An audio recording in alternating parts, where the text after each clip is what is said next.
السلام عليكم ورحمة الله وبركاته.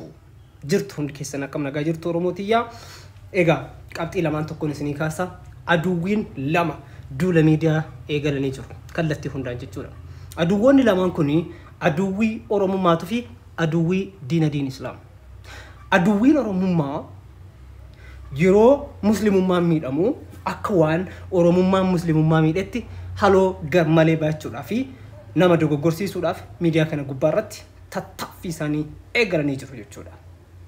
Akkasumas aduwwiin diin islaam masgiida diigaa musliimoota ajjeesaa islaamummaa dadhabsiisuun waan danda'amu isaanitti fakkaatee ifaajee gochaa jiru.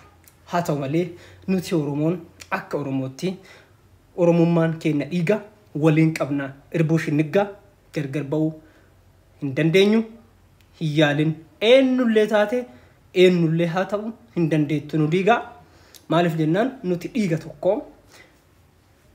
gootonni kaleessaa wareegamtoonni kaleessaa iddoo tokkotti kan waliin wareegamaniif boolla tokkotti awwaalamaniif oromummaa isaaniitiif oromummaan dhiiga keenna tokkummaan keenna immoo humna keenna amantaa fedhe haa qabaannu oromummaan nu obboloomsaa nu tokkomeessaa tokkummaa oromummaa keenya jabeeffannee oromummaa keenya cimsannee biyya teenya kabachiifannee naani kan diinan difachuu dandeenyu jechuudha. Kanaafi aduwwiin diin islaamis ta'e aduwwiin oromummaa miidiyaa kana gubbaarratti tattaaffii gochaa jirtan dhaaba.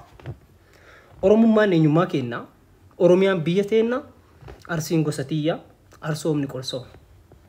Kanaaf hundi keessanuu really sin jaalladha. Arsoomni qorsooma keessatti wayyooma keessatti walabooma galatooma video kana akkuma argitaniini sirriitti irra deddeebi'uudhaan copy link share godha. Copy link share riyoot keessanitti jechuudha. Maaliif riipoortii gochaa jiru videoowwan baay'ee daawwatamaa hin jiran waan ta'eef ulfaadhaa galatooma waa'ee kanaan wal qabatee irra dubbachaa jirra live irratti gadi koottaa hin deemina hin darbina gadi koottaa.